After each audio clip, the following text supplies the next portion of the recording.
Warning. The following content that you about to receive is two motherfuckers in here cussing. If your ignorant ass kids that found this fucking podcast and you don't know how to do the parental settings of this shit, that's shame on you as a parent. You gotta do better. Viewer discretion is advised, motherfucker. Hulk Hogan, we coming for you, nigga. Oh, anytime you hear that sound effect, you know you about to hear some shit. Yeah, that's the let you know that this is a one-party state. You know, I don't have to tell you that I'm recording, but Zoom is gonna tell you that we're recording. Right. Yo, I'll be at work and I'll hear that sound effect, and I just immediately bust out laughing because immediately what I think about is what y'all just heard a few minutes ago about the open to the show about the warning, and that's immediately what I think about. Well, now wait a minute. Now you don't actually go into the warning when you. Oh no, right. no, because if I did, you see these streets in the background here, my ass would be living right by that car. Right? Like, warning, this report that you about to receive is from one motherfucker in here cussing. Your ignorant ass manager can't read. Damn, I guess we about to start the show like we did last week. I'll be fired. We take what we want, and after we take Lex Luger and the Giant, we want the gold, sucker. Hulk Hogan, we coming for you, nigga. For you, nigga. For you, nigga.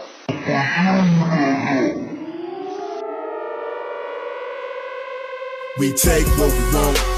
We the realest in the business. We want the gold, sucker. Hulk Hogan, we coming for you, nigga. We take what we want. We the realest in the business. We want the gold, sucker. Hulk Hogan, we coming for you, nigga. We take what we want. We the realest in the business. We want the gold, sucker. Hulk Hogan, we coming for you, nigga. We take what we want. We the realest in the business. We want the gold, sucker. Hulk Hogan, we coming for you, nigga. Coming for you, nigga.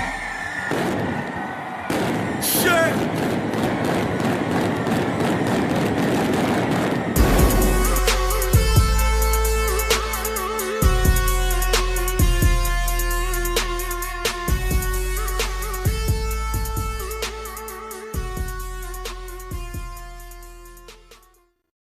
The I Only Listen to 90s Music podcast is a show for 80s babies who were 90s kids. If you were a No Limit soldier, then this is your show. If you believe that Cash Money is not an army but was a Navy, this is the show for you. If you and your friends ever tried to sing a song written by Escape, In Vogue, Shy, or Boyz II Men at a talent show during middle school, this is your show. The I Only Listen to 90s Music podcast is a bunch of 80s babies talking about all the songs and things that we loved when we were kids and teenagers. So if you went to the skating rink and you were at a lock-in, this is the show for you. If you think that Tevin Campbell was the original Prince of R&B, this is the show for you. If you don't understand the conflict between Monica and Brandy, but you're kind of on Monica's side and understand why Brandy got punched, this is the show for you. Make sure that you tune in, subscribe, click the little subscribe link. We're here. We're going to talk about all things 90s music. This is the show for you. But let's get everything out of the way. I am RVS. You can find me at French ISO 6. It's FRANCHICE06. All social media platforms. And the co-host right here is. Oh man, y'all already know what it is. You know what you can do. You know where you can find me at. Get ready to protect your ear holes. You can find me at R8TED_R. That shit getting louder and louder. I'm surprised my neighbors don't be like, man, what the hell is you doing over there? You might need to treat your walls so they don't think you actually Bray Wyatt in through the walls over there. Well, ladies and gentlemen, we got a special guest today. We got Black St. Louis Wrestling Podcast crossover today. We got the homie Cinco from the Know the Ropes podcast. Today, we're going to talk to him about a bunch of stuff, his podcast, and a special event that he's got coming up. So, Cinco, man, how you doing today, man?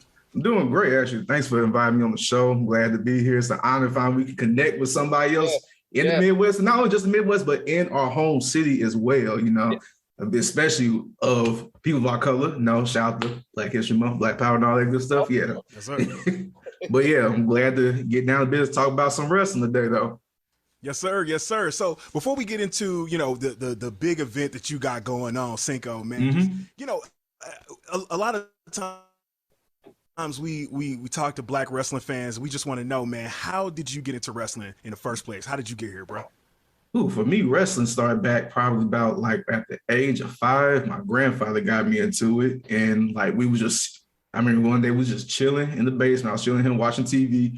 And he was flicking through shows, and he flicked on a channel, and WCW came on. Yep. And from that, we were just watching wrestling since then. And it went from WWF, and we were watching that together. The next thing, it just grew for me, and I just started watching on my own.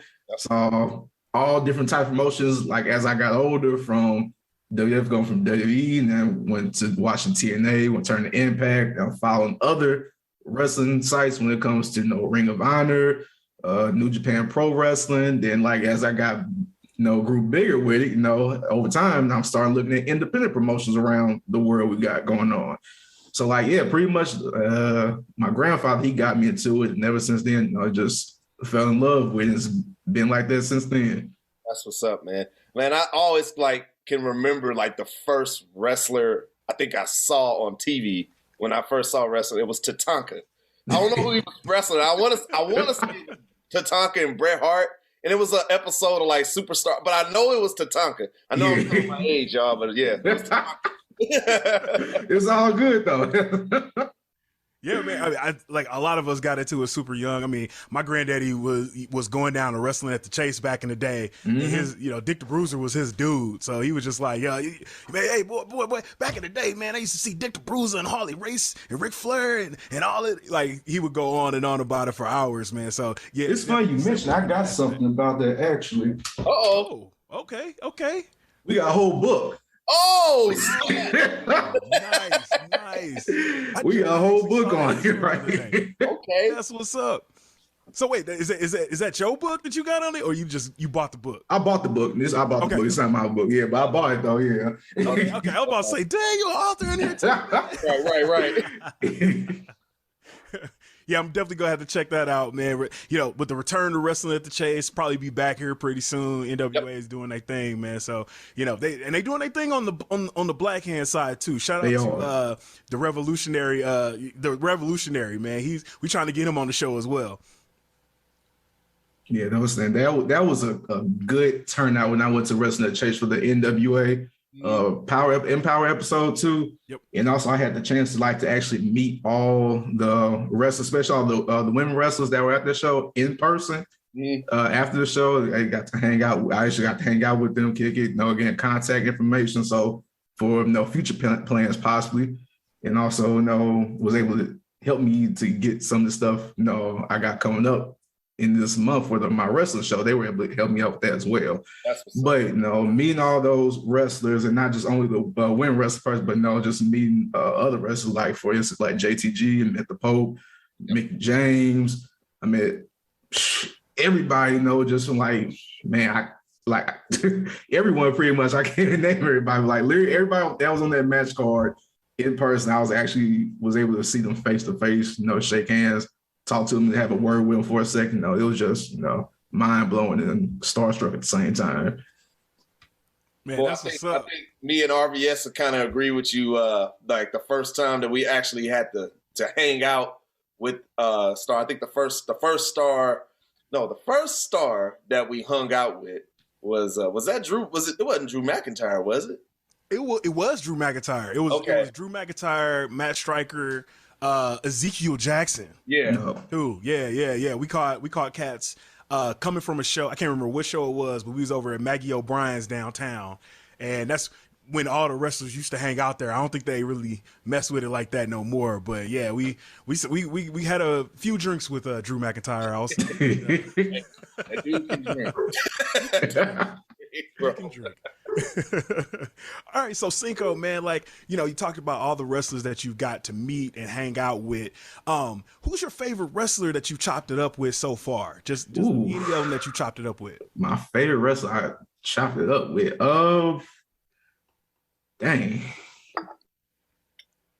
Well, all in all, I would probably say it'll have to be Leo Rush. because I actually had the opportunity, chance to have like a sit down talk and one like on my past shows. And like we were able to talk to him like for like a full hour and just got to know like the ins and outs of, because that was when he had just recently got released from the WWE. And so I was able to get that talking interview with him probably like 3 months after, when that whole non-compete clause come in for the wrestlers that get released.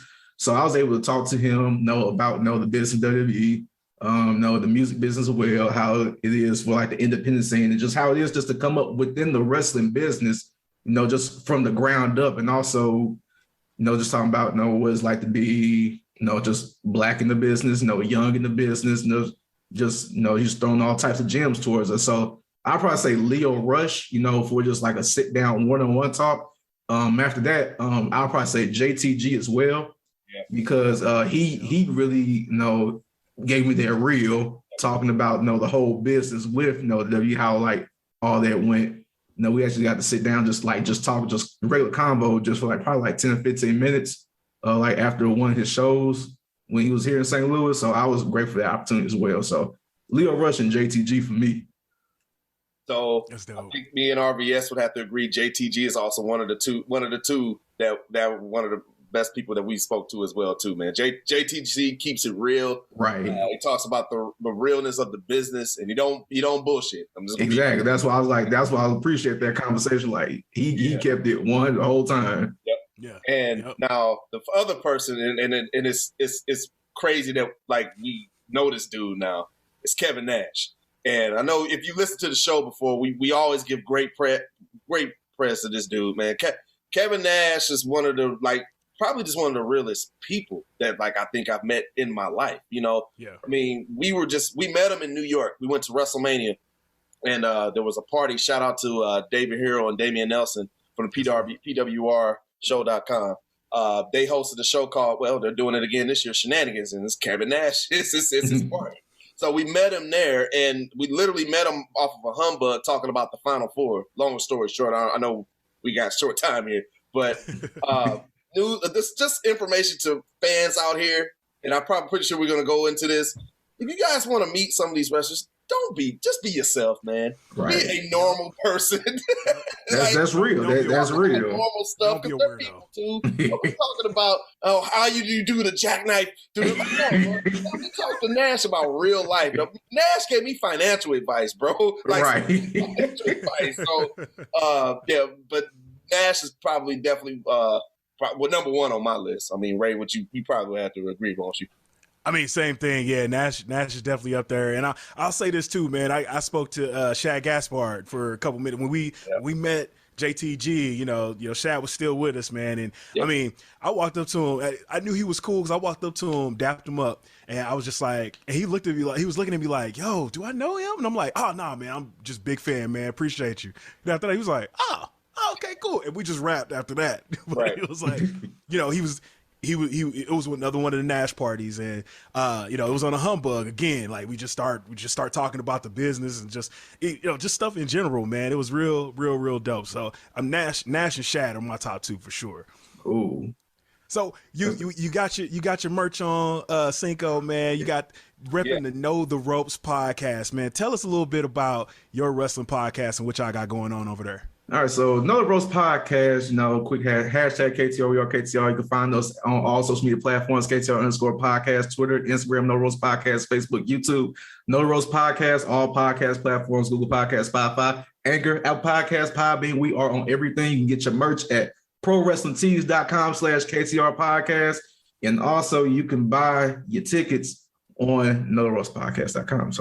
So all that good stuff there. But with Know the Ropes podcast, it is of me and my two other friends that I actually went to high school with.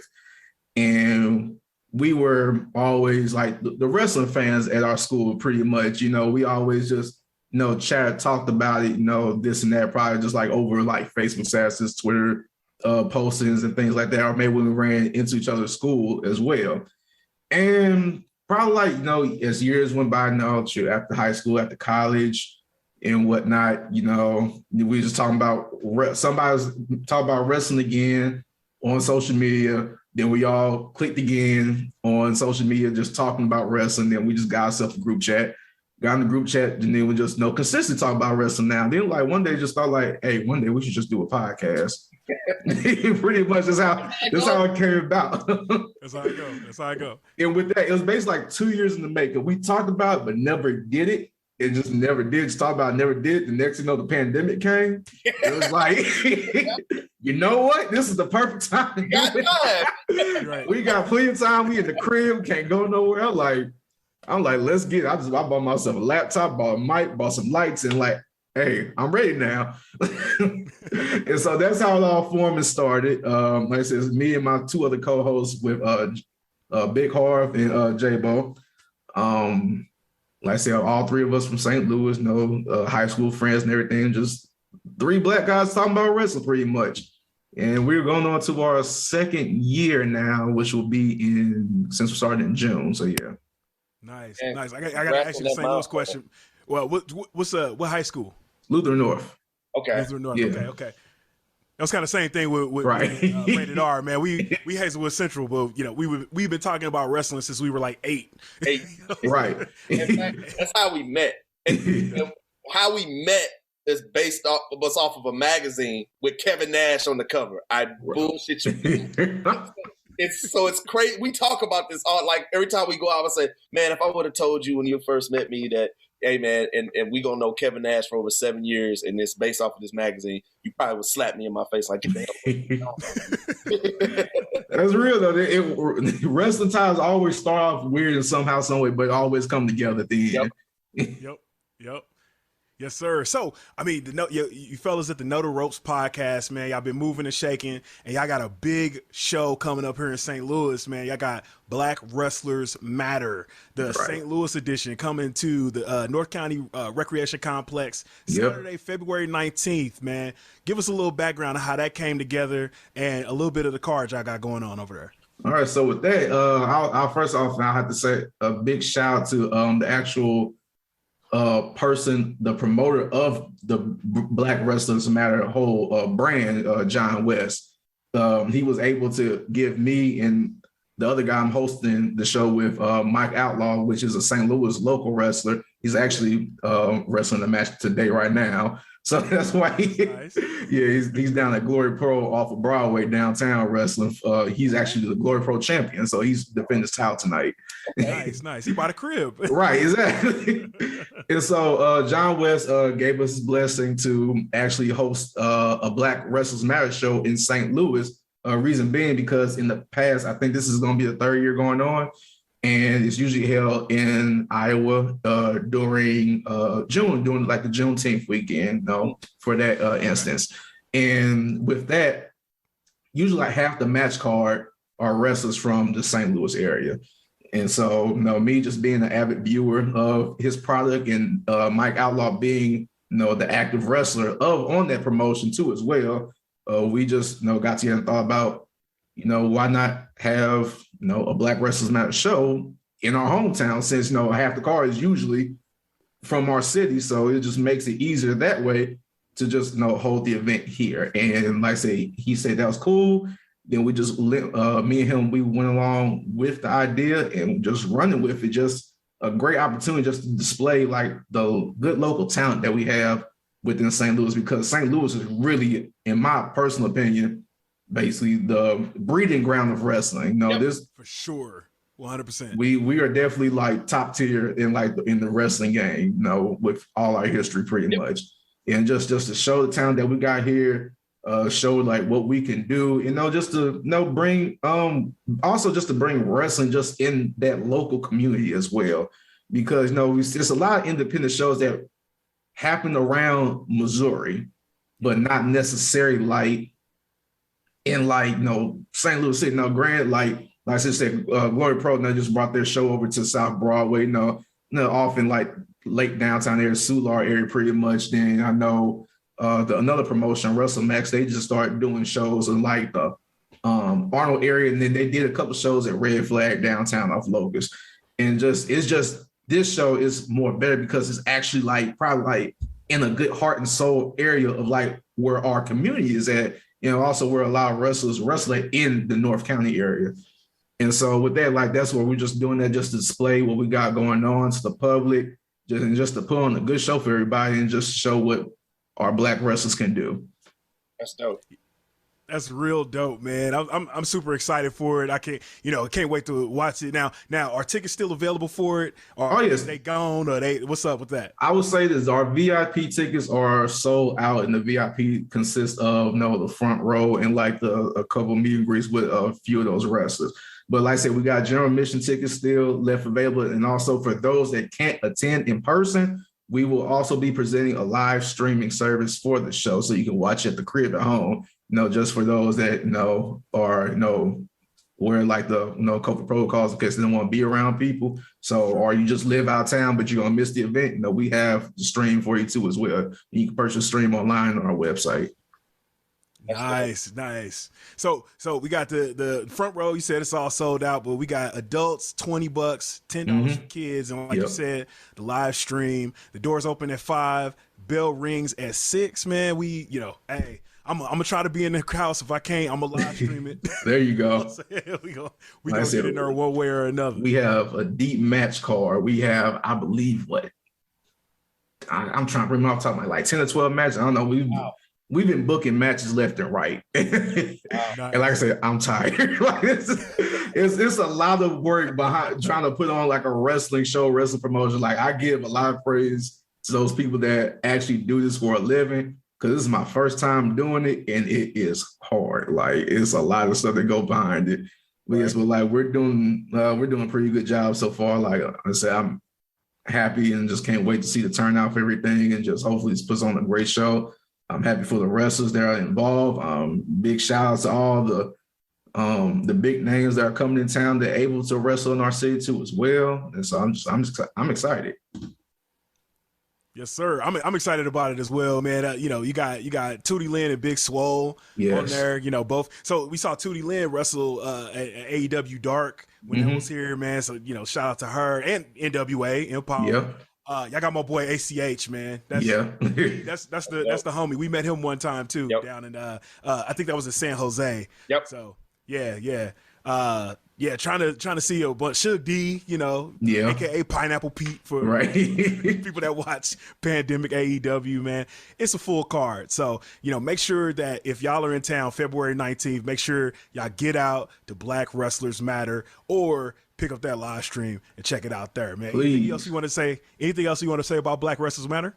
No, that's everything. Like I said, big shout out to John West, the promoter of the whole thing. Big shout out to my friend and business partner with Mike Outlaw, who helped me with putting this event together. And shout out to all the wrestlers on the card, especially. Like I know that, especially the ones that are coming out of town. That was a big schedule, and also during the pandemic as well. And like everyone that's on here, and also a big one to Big Swole as well. That was huge and major for us. I'm glad she said yes to being on this show.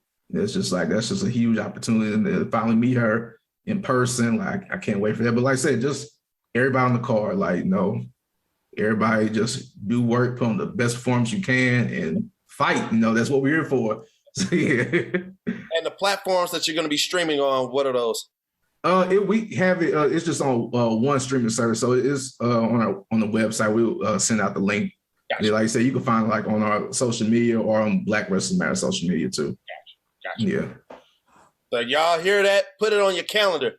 Black Wrestling Matter live stream 19th February. Y'all better be there or watch it on TV on the square. If that makes sense. I know that didn't make no sense. I'm sorry, y'all, man. I haven't eaten today. You're right, though. You're right. Right. I was gonna say, watch it on the square. That's gonna be a new thing now. Right. All right. Well, Rated R, man. I think it's a little, it's a time. We haven't done this in a while, but I think it's time for us to take a break. So, just if you could go ahead and kick us off to a break right quick. Oh well, we'll be right back after these. Hulk Hogan, we coming for you, nigga. Hulk Hogan, we coming for you, nigga. Welcome back to the WeCominForYouCast, y'all. Yes, sir. Yes, sir. We are back from a quick break. So you talked about Black Wrestlers Matter, man. There was some more. So Cinco, man, we have a thing on this here program called You Can't Spell Wrestling Without STL. So you talked about the history of pro wrestling in St. Louis, and we definitely highlight that. But one thing that was history, and definitely one for the history books, was the Royal Rumble. Yes, it was. Royal Rumble that was here at the Dome at America Center. It dusted the cobwebs out the dome. Man, right. They got the pine saw out, the edge out. Oh, they made it look nice on the inside. I didn't recognize it. Me neither. Like, have you seen it on TV yet too? Like, right. It looks like someplace in like LA or something like that. And the chairs on the ground, they were conference center chairs. They weren't regular folding chairs neither. Right. They showed up. They showed out for it. It was like, yo, we ain't using this for nothing else, so we gonna make it look goods, as Booker T say. Right. So we got to give the live show recap. But first, we had some listeners comment on what they thought about the Royal Rumble. So let's get into the listener comments first, man. So on Instagram, we had the homie Sam at SLDOS. He said, "Can't lie, I was disappointed with most of it." Well, yeah, I understand. I mean, totally makes sense. Yeah, if you're not there live in attendance, and of course we're biased because it's in our hometown, of course we're going to say it's great. Right. You know, if they had Triple H out there wrestling a broom, we probably would think the best match ever. Right. I agree. You know, I get it. I mean, after going back and looking at it, like, I guess, you know, some of I think the women's Royal Rumble match probably had more surprises that people did expect and didn't expect. I think there were some opportunities with the men's Royal Rumble, in my opinion. Some work to be done there, but that always goes to my topic about WWE need to produce stars. And once again, they're not doing that, because I saw Goldberg on my damn TV screen Friday night. WrestleMania again. We'll get to that in a second. We'll get to that. Let's go back to that in a second. But other comment, we have one more comment. My big brother Vaughn at VRSJ on Instagram. He commented, Vaughn? Yes, sir. What up, Vaughn? He said, "This is the first premium live event that I've watched in a while. Definitely better than a weekly programming, but not pay-per-view quality. I could have done without the men's Rumble." Yep. Yes, so understood. I think it's at a consensus that the men's Rumble could have been a little bit better, you know. For sure. I think it's safe to say that the Forbidden Door, that term again, the Forbidden Door was knocked down as the UFC and WWE are doing business with each other, with UFC fighters winning both the Royal Rumbles. Exactly. We go come back to that as well. But Cinco, man, for your live recap, I guess, you know, if you want to give it a letter grade, however you want to rate it, man, what did you think about the Royal Rumble? All right, if I'm giving it a letter grade from a live, because this is how I said, because one of my friends asked me how was a Rumble, no, just a non-wrestling fan, and I said, you know, if just for the regular fan that's not really into wrestling, just casually watching it, it was a great show. I would say that, because, you know, if somebody just saw like, oh my God, that's Ronda Rousey, they was like, oh my God, like Brock Lesnar or something like that, or just saw like all like the random famous people that just popped up here and there, they would say it. So like on that end, I would give it a B+ for live attendance for a regular fan, but for like an actual wrestling fan, I'm not gonna disrespect this. Like I'll probably say C+, you know. Yeah. Okay. Yeah, because like the thing about like the quality embodied within the actual show was actually good. I think what got to us were the results. And I don't want to knock a whole show off based off of the result at the end of the match, because stuff leading up to, like, the whole show was good, like, all in all. Like, Roman Reigns versus Seth Rollins, solid. I like the whole thing, phenomenal, begin to end. I even like how it ended, because that's how it was supposed to end, even with the aftermath after how the match ended. I liked how it happened. Dude dropping Becky Lynch, it was a great match, you know. It's probably one of the matches that you would expect to be that good, but actually, like, for in-the-ring competition, it was probably top tier. It's probably like one of the top 2 matches on the card, right? You know, it was quote unquote supposed to be like the filler too, but it wasn't. It actually did work. With the whole couple versus couple match, it was cool. It did what it was supposed to do. You know, put over Edge and Beth Phoenix. And what other match? Oh yeah, Bobby Lashley and Brock Lesnar. Great match. Good match. Like I said, it was a good match. It's what you expect from how Brock Lesnar wrestles. And like, I don't expect to get anything or surprising from Brock Lesnar, because you're not. You're gonna get your suplexes, you're gonna get your smack talking, and you're gonna get your interferences with the manager. That's how it's supposed to go. But how it ended the right way, because it wasn't supposed to make one of those two wrestlers look weak if somebody lost clean. So I like that. And for the Royal Rumble, no, the Royal Rumble was good. No, the women's Royal Rumble was better than the men's Royal Rumble, in my opinion. So all in all, that was fair. But I just wasn't as satisfied with the men's Royal Rumble, because for one, it was saturated with tag teams. Secondly, it wasn't as many quote unquote surprises. You know, I mean, you could say that, oh, Drew McIntyre came back, you know, from his injury. But the thing about it is, like, he wasn't gone long enough to be like, oh my God, Drew McIntyre is back. Exactly. Shane McMahon, that was a good, you know, comeback. You know, I liked it when I just saw him out in person. Bad Bunny, that was cool too. But like, really, that was it. Because I'm pretty sure all the real wrestling fans knew that when Brock Lesnar lost that match, he was going to be in the Royal Rumble. Hands down, easy. Like, we all knew that. Like, that was just coming. Because, like, I already knew Randy Orton was going to come out last. And when he came out 29, I'm like, yeah, Lesnar's going to be 30, obviously. But all in all, like I said, good show. Not going to knock the product because of the results, but, like, all in all, I liked it. So. Okay. One of the things, Rated R, what about your rating for it? Before I touch on that, one of the things I wanted to piggyback on that you talked about, Cinco, was the quality that WWE did for the show. Yeah. Hey, man, I got to give my hat to them in really the city of St. Louis. Like, the advertising and getting the word of mouth about this show, man. Oh, it was great. It was phenomenal. Right. Every digital and regular billboard within a 50-mile radius inside the city had a Royal Rumble a graphic, or they had a like that card game. Hell, they still got the card game on 170 right now. Right. I saw that. The digital boards that are downtown on the bus stops, if you walk around, like if you see it behind me on Market, there's a digital they had digital backgrounds for the Royal Rumble. All in all, man, they did a great job advertising this event.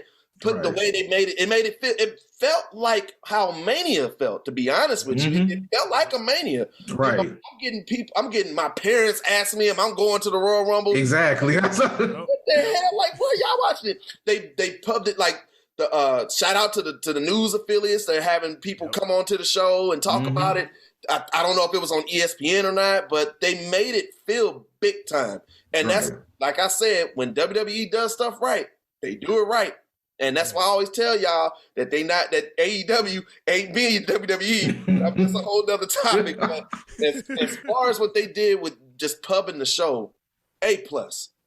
Yeah, but publicity definitely was up there. Like, it really was. And also how they were working in the community as well. Yes. Yes. Because I know I saw, well, besides, they had Randy Orton interview, like, on the news channels, but they had actually one of another St. Louis wrestler with Reggie actually in the community for like the whole week, you know, going around to inner city areas, the east side, schools in the county, just doing promotional work and just community service work with Tyrus O'Neil and Daniel Brooke and them. So like that was a good look too as well. And also thank you, like, as a great opportunity for him just to actually just display and just show somebody like us can make it this far in the big leagues coming from this neighborhood, you know. Right. No, just shout to Ray Orr, because obviously he was from the real suburbs and everything. Reggie was actually from the hood, right. West side, everything. So here, shout out to Beaumont, right? But man, if I had to give it a grade, I'll give it a solid B, in my opinion. Kind of agreeing on the touch points of Cinco. That's what you said there. You knew what was going to happen at the end of that men's Royal Rumble. Surprises, there were opportunities there where they could have did a little. I mean, the group we were sitting there, mind you, maybe a couple of drinks had something to do with what we were saying, but there were the surprises that we were saying that they didn't. More than a couple. And like my dumb ass was saying, "Yeah, The Rock coming back." He gonna fight wrong. Boy, was my dumb ass wrong. I think I even said. I'm telling myself too. I think I said Jericho was gonna be in there, and I pulled up the damn lyrics to Judas because I was gonna get the whole. He was getting ready to sing. He legit pulled up the lyrics to Judas. really happened. But again, I might be a little biased, but I still think for what they offer and what really at the current landscape of what WWE is offering us right now, they work well with what they work with. So I give it a solid B. Yeah, I think I have to go agree with both of y'all. Actually, I mean, Cinco, you gave it a B+. That was mine as well, and I come from it from a slightly different perspective as somebody that's kind of like, I don't really watch weekly. I don't really watch WWE weekly anymore. You know what I'm saying? So I'm like more of the fan that they market to and stuff like the Royal Rumble. So for me, I was just like, okay. For example, I didn't know Drew McIntyre was gone. That's another thing, because like he wasn't gone that long, and like in the back of my mind, I forgot like he was actually gone, you know, because I just like I do my best to like keep up like on a weekly basis. I'm like, I didn't feel like he was gone for that long. It was just like a month and like a week or two, but like exactly that's why he wasn't gone long enough to actually like make you think you missed. I'm like, oh shoot, Drew McIntyre's at number such and such. That's how I thought of it. I'm like, I didn't think he was actually gone. So yeah, I thought maybe, so I usually keep up with stuff like on Reddit or Instagram, and I thought, okay, well maybe he just ain't did nothing crazy in a minute, so that's why none of those have picked him up. So when he came out, I was like, oh, okay, cool. Exactly. That's pretty good. But I mean, the Women's Rumble I think was doper than that. There were some legit surprises there. Like with like Alicia Fox and like Cameron, and they had there was a couple missed opportunities there. Like I think apparently it came off better on TV with Sonya Deville, where she came out, she was sitting in commentary when Cameron came out, and she was just like, oh yeah, her and Naomi are cool, right? And then that's when she jumped in the ring and threw her out. Yeah. Like, okay, that is pretty dope. So that was like the one thing that was lost. But I mean, match wise, other than the WrestleMania sign being on fire and during Becky Lynch and Doudrop, you know what I'm saying? Like I think I went to the bathroom, Edge and Beth Phoenix, and got something to eat. So like you said, they were both matches that did what they were supposed to do. But over and all, I give it a B+, man, for real. So who do you think had the biggest crowd reaction? Orton. It was Orton by far. Orton. I almost agree with you. I think it might have been Mickie James. That too. Yeah, that too. It was between the two. Like I was like, I think Mickie James may have a bigger reaction than Randy Orton. But obviously Randy Orton gonna get the biggest reaction out of anybody because of hometown and everything. But like when Mickie James came out with that Impact Knockouts Women's title, and the whole crowd went crazy. And I think, you know what, I give the crowd a lot of credit on that one, because I was thinking, okay, they might come out with her WWE music, but when it got the pop on the TNA/Impact music, I was like, oh, there's some real fans in here. Yep, some real fans in here today, man. Yep. I really appreciate that. Yep. I was gonna ask. That brings up a good question, real quick. Yep. Who had the best Royal Rumble pop for a day? Well, if I say a debut, we all know the answer to that. But okay, fine. Who had the best Royal Rumble pop of all time?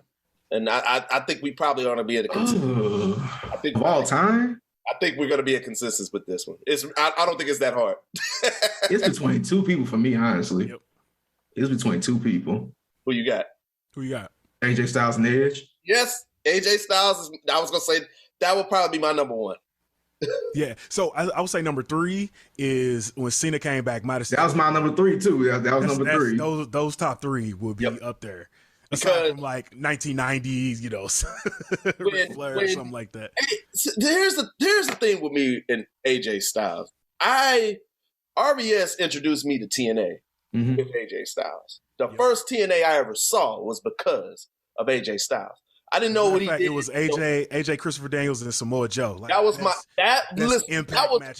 first match to watch TNA.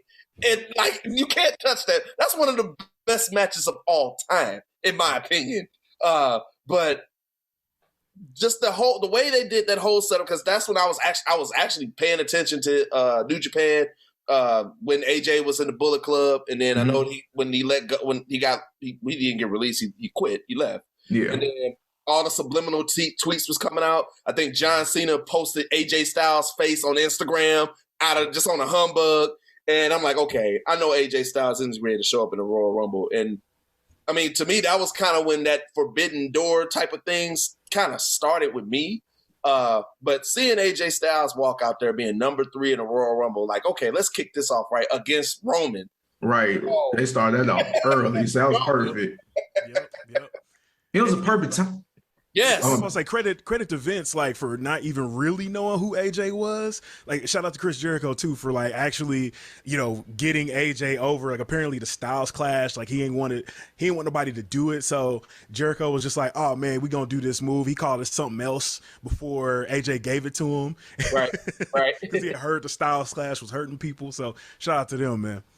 Yeah, like I said, when AJ Styles made that debut, and they did a perfect time too, like early, but just not too early, with like having them start off the match, but like just at the beginning, just to get that pop, because nobody knew, like he came out with new music, so nobody knew music and everything, and they was looking at the Titantron like, okay, I am, they're like, saw the word phenomenal, they're like, you lying. That's how everybody went crazy when he walked out. Yep.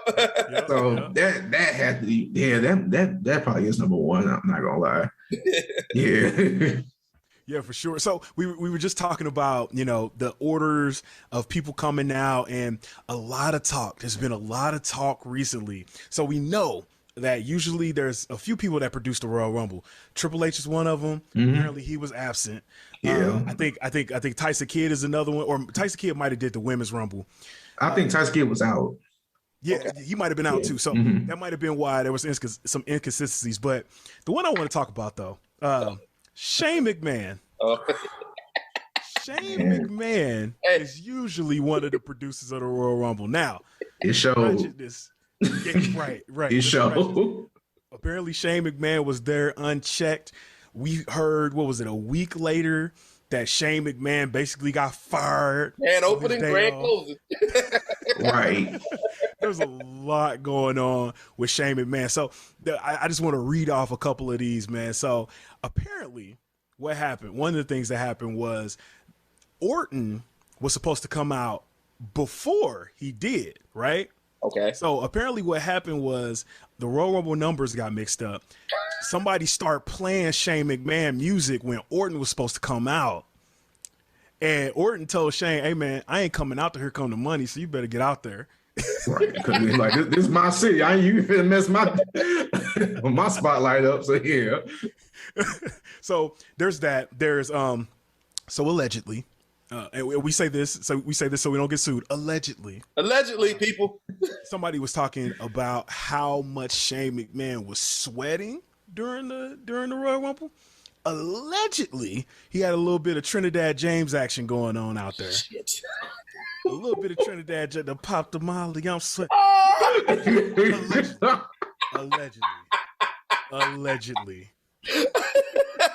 Allegedly. So apparently you didn't hear it here first, but you heard it here first. Like right. Quote unquote. I'm just saying. I heard it through the grapevine. But there was a whole bunch of other stuff going on with Shane McMahon. Apparently him and Vince got into it. There was supposed to be Shane McMahon versus Austin Theory going forward over like, who gonna be Vince's real son. What? We've seen that before. We have.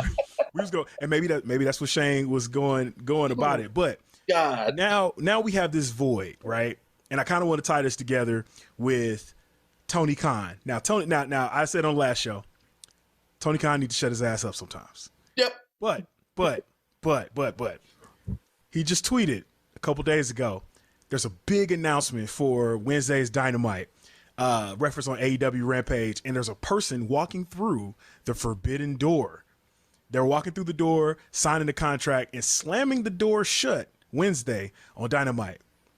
There's a lot of speculation that this could be Shane McMahon. So much so that I think Sean Ross Sapp, one of the wrestling journalists, got word from a WWE producer that they hit AEW up. It was just like, don't sign him.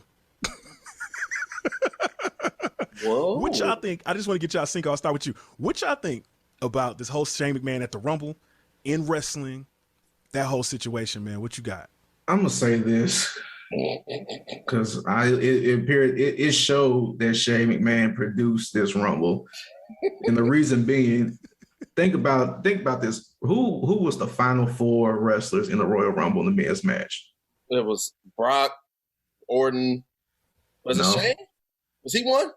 Orton got eliminated. Orton got eliminated, right? But the last so it was Brock, right? Shane, Bad Bunny, and Drew McIntyre. 2 out of 4 makes sense. That's all I'm gonna say. Right. no disrespect to Bad Bunny. No, he's probably one of the best celebrity wrestlers out there. Absolutely. Next to Pat McAfee. But like with that, it's just like, no, like the Royal Rumble is just like, is really supposed to be your scapegoat to develop the next star coming up. There you go. Right. There you go. But you threw Bad Bunny and yourself in the final 4. Yep. Because if whoever makes the final 4 is like, that's who all your eyes are on. In my opinion, if somebody that was going to make it all the way to the end, my personal opinion was going to be like Montez Ford. Because I just thought like, eventually, one day, quote unquote, God forbid for me, I don't want them to break up the Street Profits, but it possibly might happen. And if they do, they're looking more towards him as being the next big star. Right. Just everything about him, from athletics, in-ring talent, charisma, stuff outside of wrestling, with his background, with in service and all that good stuff. Yep. Like I just thought like somebody like him, or just like another wrestler, like Kevin Owens or something, or Randy Orton, because he's from our city. But when you threw yourself and Bad Bunny in the final 4, it just credit everything. I think this is my problem I have sometimes with WWE, is that they have too many platforms where they can produce stars and they don't do it. Exactly. And Royal Rumble is the exact place of a catalyst to produce a star. It's the easiest way to do it without making a storyline. Easiest way without a storyline. You mean to tell me you can't pluck, okay, I'm high on this guy, but you can't pluck a LA Knight from NXT and put him in the Royal Rumble and he can't be one of the last 4? To like, oh snap, this dude might go to WrestleMania right off the rip. Like I just feel like they got, and I said this in the last episode, WWE had the groundwork to produce stars, and somehow, some way, they just got away from it and just really started focusing on, I don't know what. Part-timers. Yeah. Legends. Like, you only can rely on these guys for so long. Like, again, like they relied on John Cena on a close of 15 years, and look at this spread of like, I'm not trying to be disrespectful to anybody in this business, but there's not a lot of guys who jump off the screen and makes me say, hey, I want to watch 3 hours on a Monday night, because I'm not. True. Exactly. I tried my hardest to watch all 3 hours. You can't. You can't do it. I'll start thinking about when I need to do an oil change on my damn car before I watch Monday Night Raw for 3 hours. even the Hulu version, like the 1.5 hour Hulu version, is just like. The Hulu version gets me, because then I start thinking, dang, man, this show don't make no sense. Let me go back and watch the 3 hours, because I must be missing something. No, I'm not. Nope. It's just half the time. They may have cut out an explicit saying on there for you. That's it. But yeah. That's it. So that's my constructive criticism I have for WWE. Get back to making your stars, because in 10 more years, don't know, man. Hey, man, I think what WWE's trying to do, and shout out to him because he just won a big match this weekend, but Gable Stevenson, man, I think they putting all their chips in the NIL people. Yeah. You know what I'm saying? People like that, where, Gable Stevenson brings a pedigree. Even go back to ROD, what you were saying, man, like Ronda Rousey, Brock Lesnar. Part of the problem with WWE is that they promote to people who don't watch on a regular basis, and they promote. That's fine. Yeah, because it makes sense. Yeah. Exactly right, but they also promote in a way that basically they don't want people that don't watch on a regular basis to think that they want it to be what they think those people think pro wrestling is. Sure. That's a really hard web to weave, but basically they want to say, okay, if people aren't wrestling fans, who are they going to think can win an actual fight? UFC fighters. Sure. Who do they think they can actually win a fight? Absolutely. Real wrestlers. Absolutely. The problem is that's at the expense of everybody else you got on your roster. You know what I'm saying? It's kind of like this. I mean, Roman's up there, but Roman played football. You know what I'm saying? He played in the NFL for a hot second. You know what I'm saying? Do you get a John Cena in today's era? You know what I'm saying? John Cena doesn't have, he played football in high school, but he a wrestler. Mm-hmm. You know what I'm saying? Does John Cena make it in this era? Mm-hmm. Maybe, maybe not. You know what I'm saying? Just because it's like they're looking for people with real quote unquote pedigree, but they're doing a disservice to the show, man. I mean, you wouldn't have no Undertaker today. Yeah. What is an Undertaker? You know what I'm saying? He didn't play football. He ain't from collegiate wrestling or whatever, man. That's actually a good take. That's probably the first time I ever heard that take on like the future on and about the NIL deal. And like I look from that point of view, and it makes a lot of sense. So I'm glad you broke that down, because I heard about the whole NIL deal thing. I was like, it's cool for for those collegiate athletes, just for something to do like on the next level for after they're done with school in their competition, because I think the problem was for me is that the WWE, when they were mainly being listening or run by Triple H and Shawn Michaels, they spoiled us with the indie style wrestling.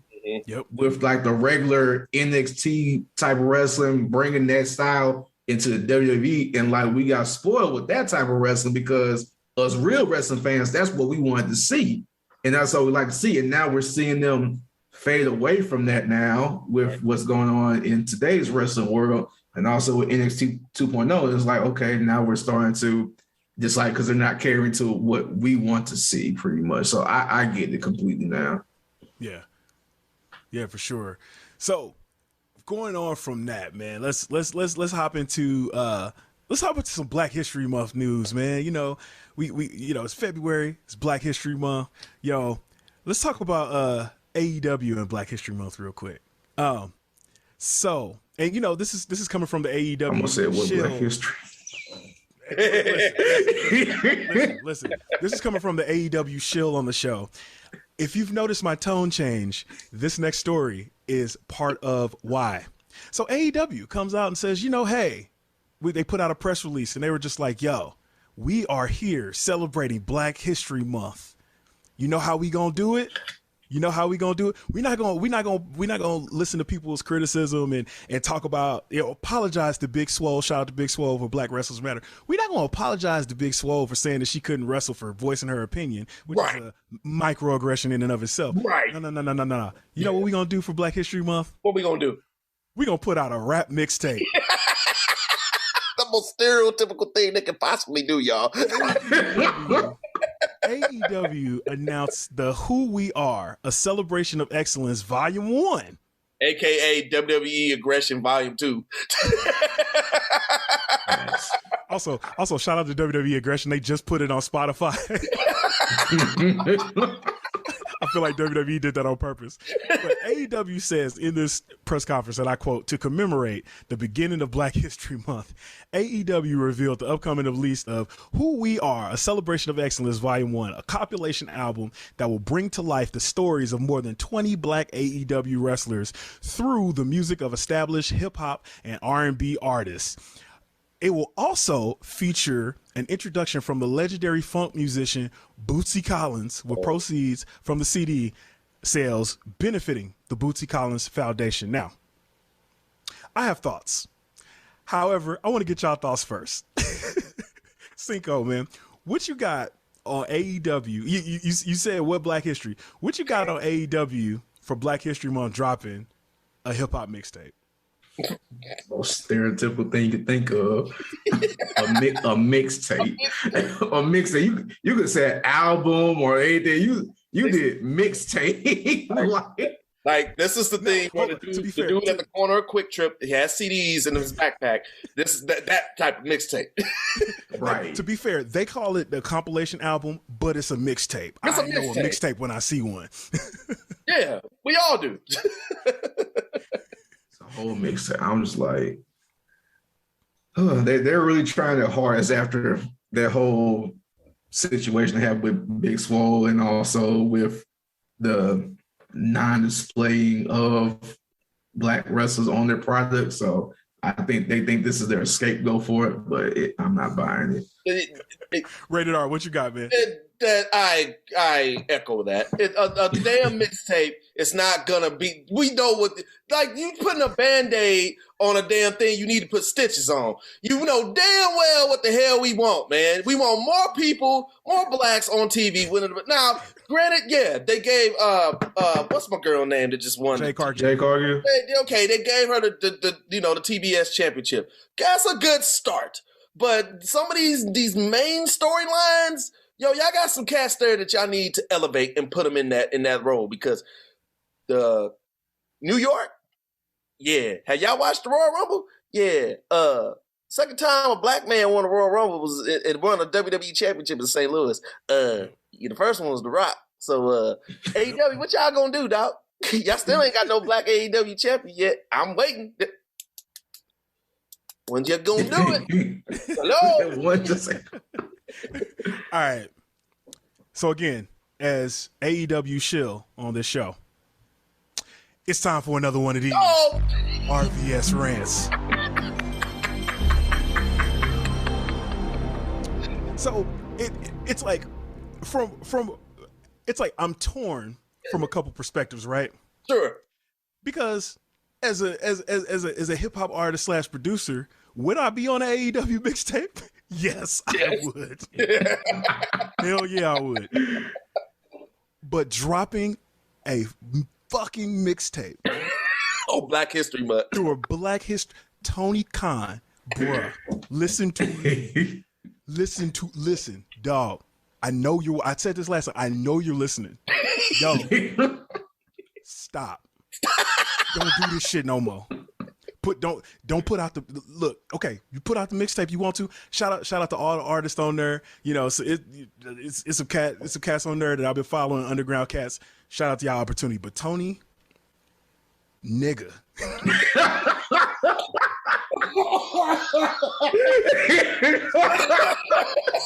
Nigga, if you don't stop that performative bullshit, putting out a mixtape, nigga, this is like when American Airlines actually did this. I'm put this on the thing. American Airlines put kente cloth around their logo. Wakanda Black History Month.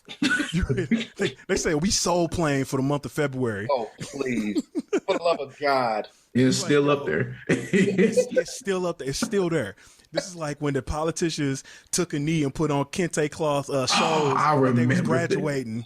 Like they was graduating from the Black Student Union. Dog. Hey, man, listen, Tony. Hit me up. WeCominForYouCast at gmail.com. Ask for RVS. Whenever you have an idea like this, send us an email at WeCominForYouCast at gmail.com. Let us know. And then I could be like, nah, dog, don't do that. Or I could be like, okay, yeah, that's cool. That's cool. AEW gonna have those focus groups, those ERG groups like companies do now. That's what they gonna do next. They're gonna have the Black ERG. Not to mention even the small thing, like in the press conference, in the press release, they were like, we got more than 20 Black wrestlers. Y'all can't keep counting y'all Black wrestlers. Y'all need to put them cats on TV. Matter of fact, Ricky Starks and Jay Lethal just had a dope ass match on Rampage. Right. Dope ass match. They did. That should have been on Dynamite. Mm-hmm. They didn't even show. Ricky Starks cut a dope ass promo against Jay Lethal. Wasn't on the show. It was only online. Put your Black people on the show. Dang. I ain't talk about when the Black people fighting each other, because y'all do a lot of that too. Right. Will Hobbs, Ricky Starks, Jay Lethal, Leo Rush, right before he left, y'all had them all fighting each other. Dante Martin, nah, bruh. Put them in title matches. There's my boy Scorpio Sky. I'm gonna say this and I'm gonna leave. I'm gonna say this and I'm gonna leave. My boy Scorpio Sky was in the ring with Dan Lambert and Brandy Rhodes. Now, we defended Brandy Rhodes in the past, right? Ad nauseum. Dan Lambert got in the ring and basically said, no, I mean, I'm paraphrasing here, but he said this pretty closely. He's like, I'm basically MAGA and the people are cheering for me and booing you, Brandy Rhodes. Tony Khan, you have to think about what shit like this looks like to your fan base. With shit like when you said that about Big Swole and how everybody got collective amnesia and then said she wasn't no dope wrestler when she just had a dope ass match with Diamante. Not Diamante's on the main shows now, but not Big Swole. Of course, bruh, stop it. That's it. Don't do it no more. Jordan mean stop. Get some help. Get some help. All right, man. Last thing. Not about Tony Khan, not about AEW, but we gonna focus on actual Black history in AEW, man. Jade Cargill, we just mentioned her before. She had an interview on Talk Is Jericho. I guess probably this last week actually. So, you know, she had a bunch of gems in there. She basically went down and talked about her WWE tryout, how she almost signed with them. How she, you know, she's coming from the fitness world. Shout out to her husband, Brandon Phillips. She's like, yo, I don't need wrestling because I'm rich. I got money, but wrestling is something I want to do. And that's where she's getting a lot of her respect from. But the one thing that I wanted to point out here was she almost signed to WWE, right? Her and Brandon Phillips already had their daughter, and WWE hit her with the, okay, so what you gonna do about your daughter while you on the road? Man, come on, man. And she said he hit him like this. Hey man, I'm rich. You know, we could get a 24-hour nanny. That's cool. We can make this work, right? Right. And she was just like, yo, I'm just trying to make sure that we do everything I need to do with my family. WWE hit her with the but we're your family now. And that's ultimately what made her go down to the Nightmare Factory, get trained by QT Marshall, Mark Henry, all those cats, and sign with AEW, man. So, current TBS champion. Also, I'm gonna put it down here. Shout out to her for going to the plot at an AKA plot at Howard and taking a picture with the belt. I did not have any idea she was an AK. I didn't know it needed till she posted that picture on her Founders Day. I was like, really? Club. What's up, club? Exactly. Also, if you go to her Instagram, her ship made her a congratulations video. It is first of all, she pledged at Jacksonville State. She got probably like one of the hoodest AKA lines I've ever seen in my life. Her ship was just like, yeah, you beat that bitch ass, yeah. Like shout out to my ship. I was like, I like y'all. Y'all are cool with me. But I wanted to get y'all opinion, man.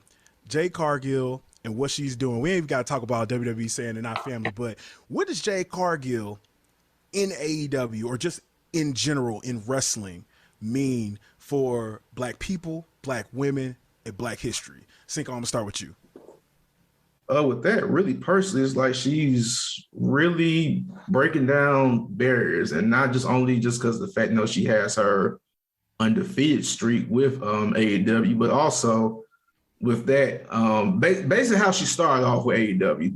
There were a lot of doubts about her in the beginning, and just people being just like not sure about her or quote unquote bored of her, or just people just being disrespectful because she's a woman in the ring, doesn't have much experience, or just a Black woman in the ring pretty much. And basically, she's just ignored all the hate, just kept grinding, kept working she's getting better and to the wrestler she is right now. So she is doing a great job, especially with this promotion, especially being with the only one that looks like her with this promotion, just doing work like this.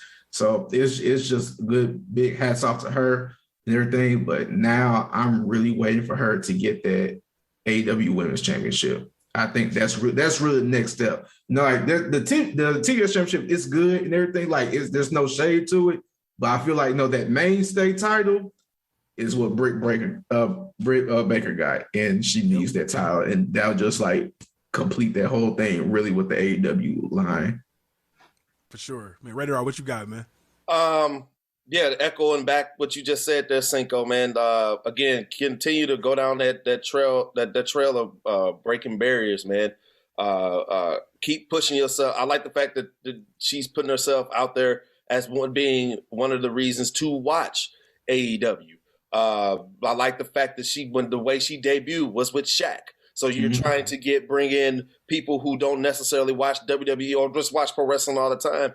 It's a perfect way to get casuals to watch. You know, man, still keep going down that barrier to be the must-watch reason of AEW.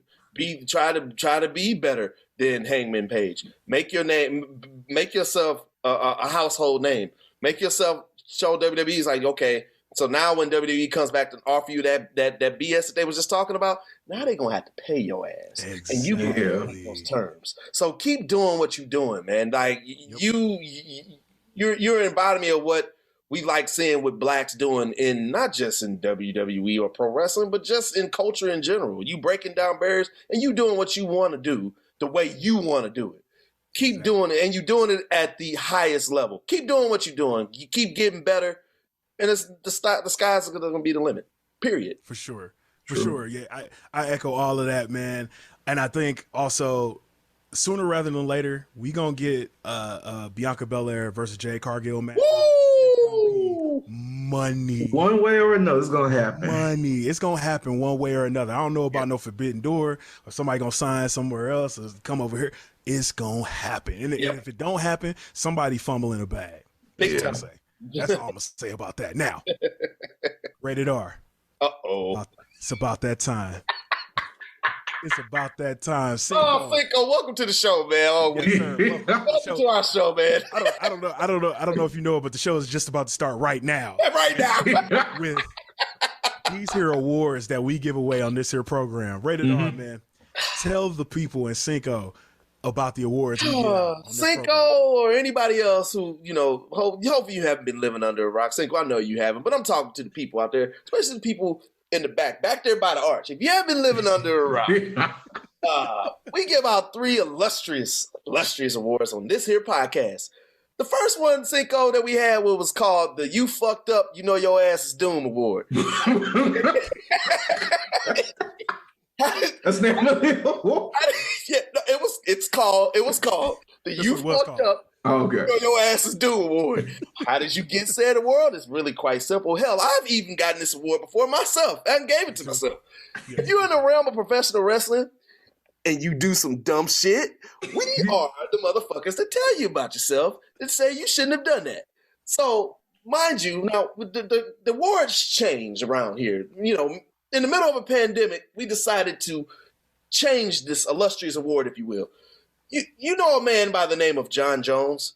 That John Jones. Yeah, we're talking about that John Jones. So John Jones, in the middle of a global pandemic, decides to get in his car in Albuquerque, New Mexico, and drive in his car and get pulled over by the police drunk. John, we're fans of yours. You're supposed to be at the crib. What are you doing? Why are you driving? He got pulled over. And this was just it was just habitual. Just a habitual line stepper of shit that this man just keeps doing. He keeps getting in trouble. So we decided to rechristen the award from the You Fucked Up, You Know Your Ass is Doom Award to the John Jones's Freedom Memorial Award. John Jones doesn't want his freedom. He wants his freedom to die. But wait. There's more. There's more. So there's a secondary award. Okay, here on the WeCominForYouCast, we watch all of combat sports. I am a boxing fan. Ray is a boxing fan here.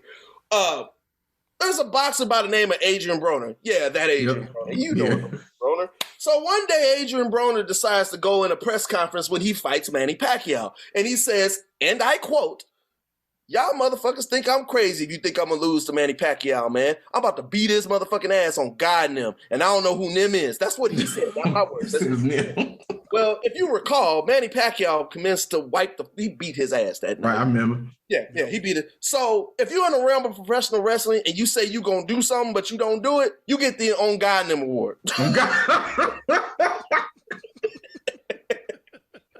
and just so, we have 2 more. It just so happened, if you do something that's just totally egregious that allows you to get both the John Jones Award and the Adrian Broner Award, we give you the Nate Robinson Award of egregiousness, because Nate Robinson shouldn't have been in that ring fighting Jake Paul. Now, we were going to change it to the Tyron Woodley Award of egregiousness. That's still up in the air right now. We're still thinking about that. That's up for a vote, but we're thinking about that. We still got to. And finally, the final award.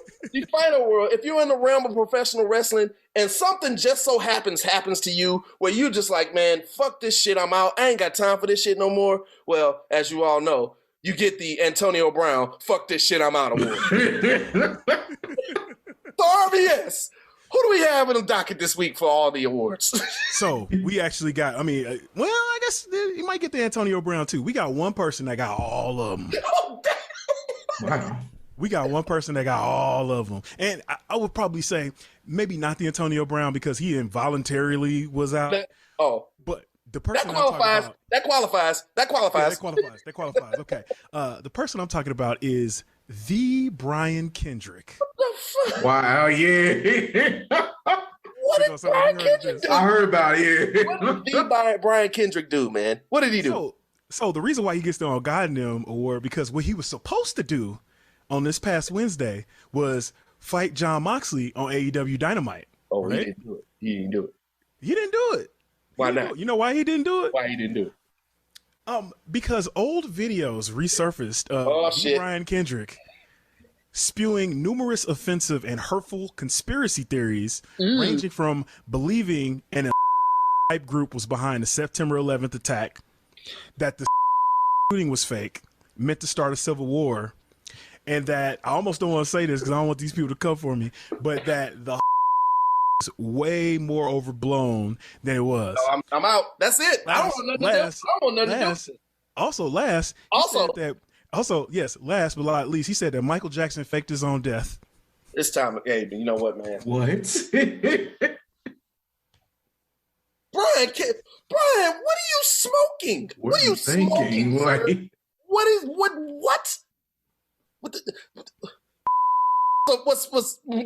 Let me hear that. Hold on. Let me get this straight.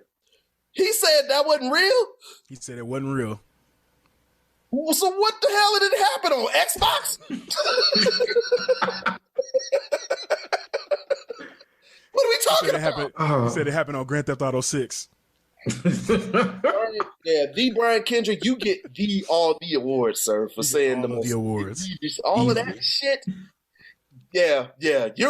He might be entered number 30 into the. So we have I don't know if you listen, Cinco. We have a John Jones's Freedom Memorial Battle Royal at the end of the year where we give out the award to whoever did the most egregious thing for the entire year. He might be coming in and entered number 25. He might be.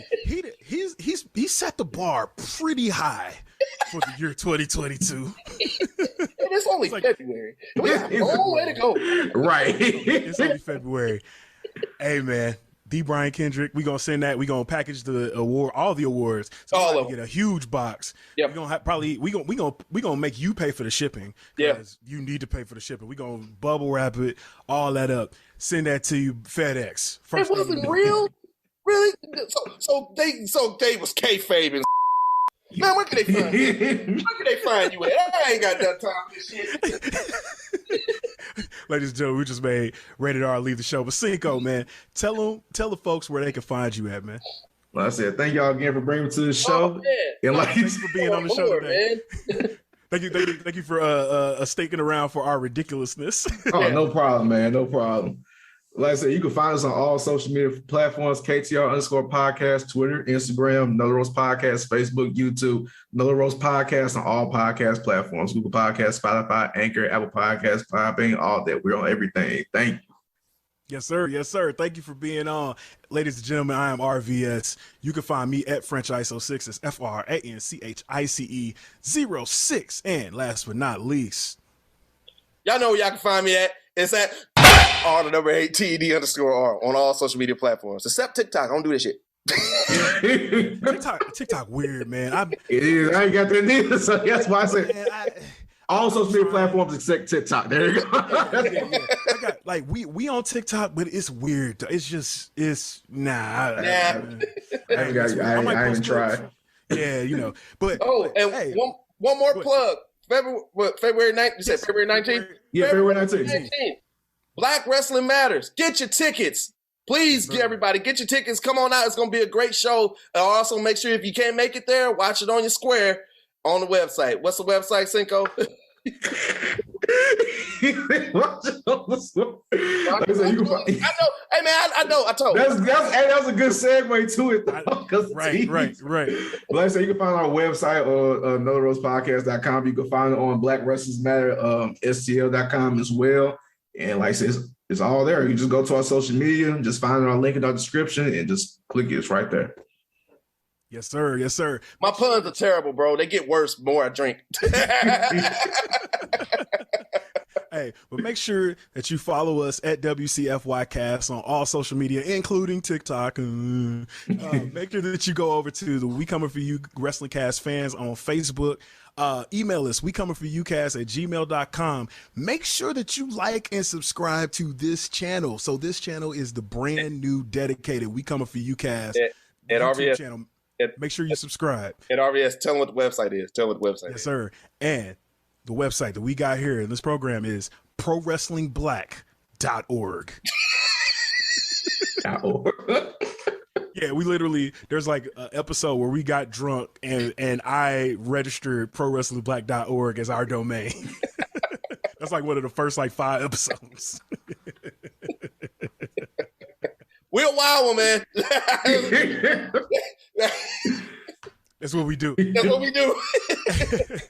Hey, for Rated R Cinco, I'm RVS, man. We'll catch y'all next time. Peace. You want it? You got it. You want me to get crazy? I'll get crazy.